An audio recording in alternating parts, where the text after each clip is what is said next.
Welcome to the Israel Bible Podcast. My name is Cindy Parker, and I am an author, speaker, and the professor of Holy Land Studies at the Israel Bible Center. I am passionate about reading the Bible in the physical, historical, and cultural context of its day. And I love having geeky conversations with people about new things. In this podcast, I'd like to invite you to join me as I sit down each week with other faculty members and guests at IBC to discover new aspects of the Bible. These are some of my favorite dialogues because as a modern audience reading an ancient text, we know that the Bible does not need to be rewritten, but it needs to be reread. Dr. Tupá Guerra is the professor of ancient studies at Israel Bible Center, and she is the newest member of our faculty team. She is a historian who specializes in the Dead Sea Scrolls, and if you attend our monthly live seminars, you will be very familiar with her work and insights into Second Temple writings. And if you don't get notices about those seminars, click on the link in the episode notes to stay connected. Dr. Guerra has a new course coming out this year about good and evil in Qumran. I'm very excited about this course, but I didn't want to wait for it to come out before getting a preview. So I invited Dr. Guerra to join me here on the podcast for an exclusive look at what is coming. But before we get to the course content, I asked her about how she became interested in the Dead Sea Scrolls. As a historian, what drew her into such a rich theological body of texts?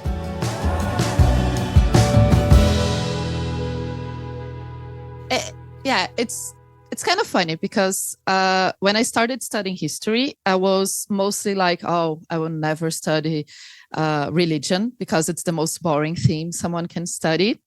And here I am. Oh, how so many of us have said, never, ever will I ever. We say in Portuguese, you say you are paying your tongue because you need to pay what you said. So that's basically what I'm doing. And so I started doing my undergraduate, and there was a research group that used to work with Hellenistic studies. And I was like, yeah, sounds like a nice, interesting subject to go. In Brazil, when you study history, we don't separate, like at the university study kind of all history. So you do ancient, medieval, modern, Brazilian, and so on. So it's a more general approach to history. And then you can specialize more and you get to the master's or PhD. And in this group, there was one of the meetings we were discussing the past and stuff. And we're working with Vladimir Prop, which is a scholar who worked with fairy tales. And he had this idea of organizing fairy tales and how there was this danger of the first contact between a woman and a man that often appears in fairy tales, especially in Russian fairy tales. And I found fascinating. And another friend who was in the group, he was like, oh, we actually have this in the Bible. I was like, what? What? And he was like, yeah, in the book of Tobit. And of course, it's the Catholic Bible. So the book of Tobit is part of it. And he was like, yeah, in the Bible, you have the book of Tobit. And in the book of Tobit, there is this danger of the first night that there is a demon that can kill all the husbands of Sarah. And I was like, okay, interesting. I think I want to study that. And that's where I started to go through the things. So undergraduate and masters were focused on the book of Tobit and this danger of the first night of the wedding and how it appears in other Jewish sources. And does it look like a Jewish history, or does it look like some myths from other cultures, and trying to figure out, which is kind of interesting because the book of Tobit is the oldest version we have of something like this. And of course, it's a demon who kills the grooms. And during my master, someone told me, why don't you study demons? Because there isn't that much study on demons. And I was like, okay, interesting. And then there was a opportunity of a scholarship in Birmingham with someone who studied the scrolls, with Charlotte Hempel. And she was like, what do you want to study? I was like, the book of Tobit. That's my thing. I've been working with the book of Tobit. And she was like, it's not really my thing. Do you have any other interests? And I remember being very nervous about it, like, oh, can I say demons? It is okay to study demons. And she was like, yeah, totally. But I was also very nervous about like, oh, I don't know the Dead Sea Scrolls much. I knew some things about the Dead Sea Scrolls, but it wasn't my specialty. My supervisor from the master's said, well, you never know something before you study it. So if you go into your PhD, you will know something. And we're like, it makes sense. Why not? And that's how I end up on the Dead Sea Scrolls. Wow, that's amazing. What a story. So you came to the Dead Sea Scrolls through the demons. And then now you've specialized in the Dead Sea Scrolls just in general. It's such a huge body of literature that covers such diverse timelines too. And historians love written stuff. We tend to really like written stuff. So, texts, that's our paradise. It's so nice to have it. Yeah. The study of Dead Sea Scrolls, it's a fairly new area because they were only discovered a few decades ago. What can you tell us that is kind of new in the field? What is still going on? Where are scholars focusing attention as they're looking at the scrolls?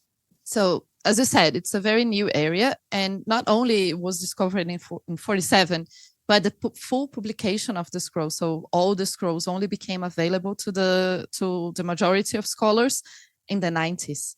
So it's even like, it's not very long. It's not a long time ago. So we still have plenty of scrolls that never had some like attention only for that scroll.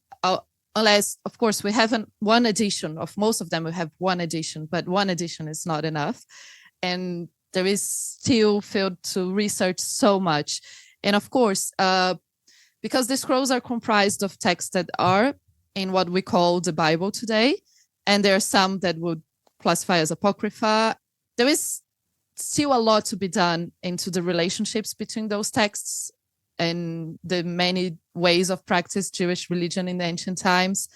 And also, there is a big debate now about where the scrolls came from, because it's a bit of a gray area of how they dig them, how they bought them. So there is a lot of controversy about, are all of them actually ancient texts?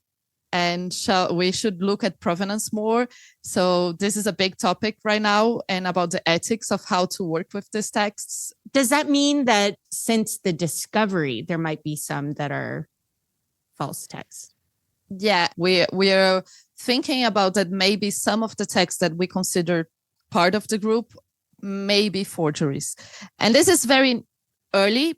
We tend to say that particularly the scrolls that surfaced after the 2000s are less reliable, because there was a group of texts that started to come up after the 2000s.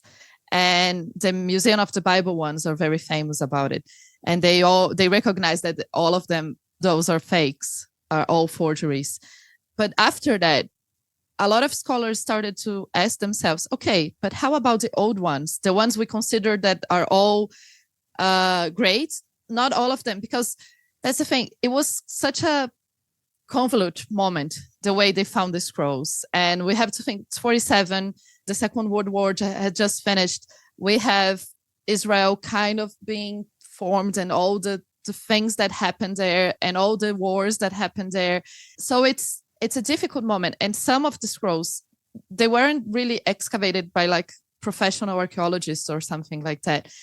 That's not necessarily a problem, but we are just like, shall we look a bit more critically at them from the material point of view? Because historians and other scholars and theologians do that a lot too. We tend to look at the text and only what's written, which is great. But then we're like, shall we look at artifacts themselves and maybe ask, are they all part of things? This is really important because of how the scrolls were found and then collected. To refresh your memory, one of the origin stories for the discovery was that there was a shepherd who stumbled upon a cave that had scrolls inside the cave while he was looking for a lost sheep. This sparked a huge interest from the archaeological and scholarly world that responded by excavating the ancient site of Qumran, which was nearby, while also looking for more caves that had more scrolls.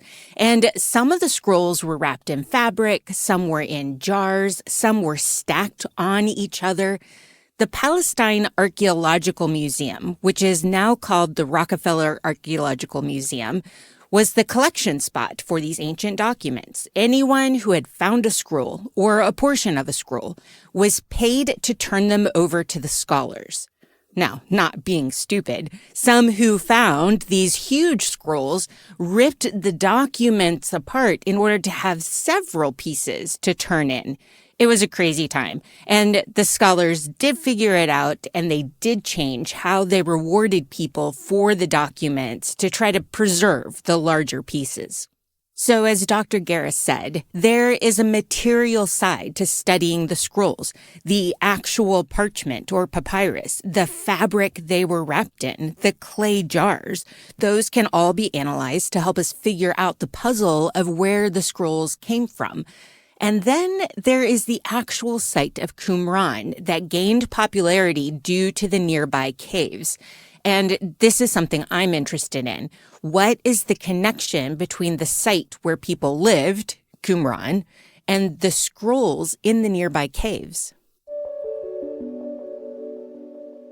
I just want to touch on the material culture part, because when I take groups of people and I have students and we go to Israel and we're standing at Qumran, which is very famous for having several surrounding caves in which the scrolls were found, scrolls and fragments of parchment. I always tell everyone there's two different stories going on. There's the story of the scrolls, and then there's story about who was living at Qumran. And what is the connection between those two stories? Because I think the Dead Sea Scrolls kind of came onto the historical scene with those two stories blended together. What do we know about those two stories? Like, what does the material tell us about where the scrolls come from? And what do we know about the Qumran community? We could do entire podcasts about both of those. Oh, yeah, of course. But I know it's really complicated. Most of the things we are going to discuss, we can do entire podcasts about it. Exactly. And it's interesting because at first, when they discovered the scrolls in the caves, they didn't thought that the settlement was related to the scrolls. So the first idea was like, okay, we have the caves and we have that settlement that has nothing to do with the caves. After not so much time passed, they kind of realized that they might have a connection. And so they started to dig the settlement, and there's still a lot of debate. What was the settlement? Because it's not very clear from the archaeological findings what precisely was. But right at the beginning, one of the first scrolls that came out, of course, we have the Great Isaiah scroll, which is a beautiful scroll. And I say that, and people listening to it might not realize, but it's really beautiful. Like the letters are well crafted and it's nice to look at. And it's, of course, it's a huge scroll that survived almost entirely. So that's also nice to see. Most of the scrolls I work are like tiny pieces. So this one, but other than the Isaiah scroll, there was also some text that talked about this community. At the beginning, a lot of scholars went to, so we found these scenes, because there was ancient texts from Josephus and other authors from ancient times talking about there was this group of Jewish people called the Essenes who lived in the desert. And they thought, okay, we have texts in the desert, we have a community, so we found the Essenes. So the Essene hypothesis was really, really big for a while, especially because we didn't have all the scrolls published, and we had mostly scrolls that related to this community published. So we thought that most scrolls were related to this community. But since all the scrolls came out, there was a lot of questions about, wait, maybe we've been a bit too quick and assumed these were the scenes. And of course, if people who are listening to us maybe have seen documentaries like from very famous TV networks and stuff talking about the Essene mystery and how the scrolls are the Essene texts. There is at least 20 years that those are being questioned already by scholars and saying, okay, we do have some texts that talk about a group of people who lived kind of isolated, but we have no proof that those are the same people that other people call Essenes. So we cannot necessarily put them together. Also, we need to think more about the settlement and the scrolls and the huge mystery of why the scrolls are in the caves, because we don't really know why. We're trying to figure out, and there isn't much on the settlement yet. And there is a lot of, as you said, material culture, and historians and archaeologists tend to not go so well together, which is a pity. But it's funny when you go to conferences like archaeological conferences and historians and theologians conferences, and they're talking about similar things, but they're not talking to each other. And because they don't talk, of course, there is a lot of people trying to talk more, but then historians make theories about things, material things, without seeing the latest research from the archaeological research. And then when we cross things, so there is plenty of archaeological evidence showing that the community wasn't that isolated as we first thought, because there is coins, there is materials that came from other areas. So it's impossible to consider they were necessarily isolated. And also the whole idea that, this is a very far away in the desert and there wasn't much water. And then people, wait, there is a lot of water there, and depending of the time of the year and stuff. So the combination of the two are still a thing, and we're still working on it. And it's still fascinating to try to understand why they decided to put the scrolls in the caves. And we know that the scrolls weren't put in the caves all at the same time. We know that. We know that they date from different periods. So they might have different people putting the scrolls in the caves, but we don't really know. And now we go back to the other problem, because a lot of the caves weren't excavated by archaeologists. So we don't have records about how the scrolls were actually found in the caves. Was sediment on top of it? Were they excavated properly, or were they lying down? Were they inside the jars or not inside the jars? So it's a lot of questions. And as we said, it's a very new field. It's a new thing. Of course, we can know a lot of things about it. We talk about the things we don't know, but so just for people who are listening, it doesn't mean we don't know a lot. We do know a lot. We know they were a Jewish group. We know they probably had relation with other groups. We know they had sacred texts. We know they had the same sacred texts as other Jewish groups. But the other problem is we don't have this amount of texts from other Jewish groups from the same period. So we cannot compare and say, actually the Sadducees would read something different, because we don't have the text from them. We just have the Qumran texts. And that's another fascinating thing. Yeah, it's early days of putting together a fascinating puzzle. It's just this puzzle stretches and influences our understanding in so many different kinds of fields, which does make it very exciting to keep up with what is going on. What can you tell us about since the discovery of the scrolls, and since the 90s, as more of the scrolls have been widely accessible to people, how does that influence what we know about Second Temple period Jewish culture? One thing we can definitely say about the scrolls is they are from the Second Temple period. And that's one of the things we can actually say, yes, they are from the Second Temple period. And actually, a lot of what we know about the Second Temple period comes from what we know about the scrolls, because they are the majority of texts preserved from that period.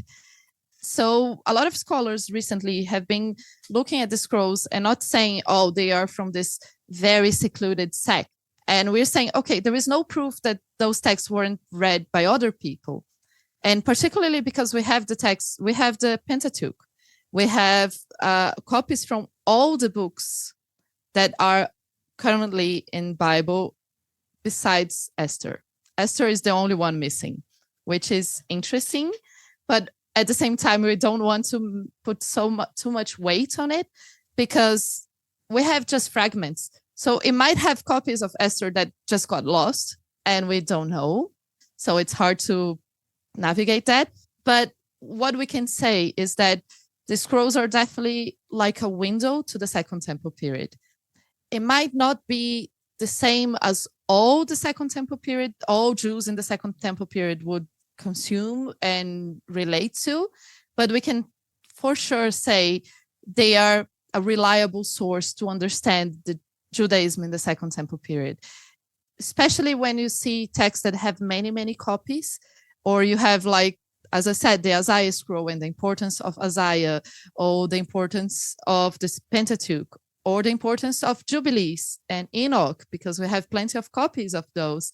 So we can tell those texts were common and important in the Second Temple period. I feel that the scrolls are really this window to the Second Temple period, and they can help us understand much more of the wider community and Jewish communities, and not necessarily just this small group in the desert. I know more about the magical part of things, so there is still a lot of debate on magic and how the ritualistic part of how these people read those texts, why they write down prayers, for instance, because there is one thing about when you pray, and there is a completely different thing to write down a prayer. And because it's a culture that it's not a written culture as we are. So you don't write things necessarily to keep them, because you keep them by heart. So why you write things? And that's a lot of questions about this part of the scrolls as well.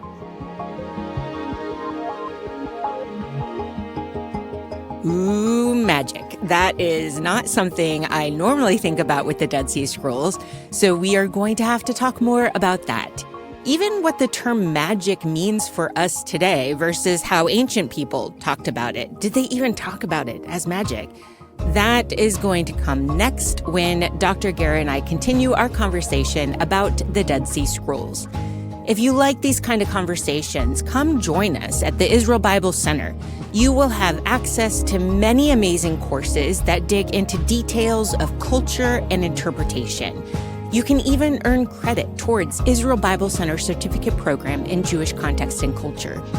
Thank you, Jeremy McDonald from Mason Jar Music, for doing an amazing job editing, mixing, and adding in all the good music. And thank you for hanging out with me and being curious about all things Bible related.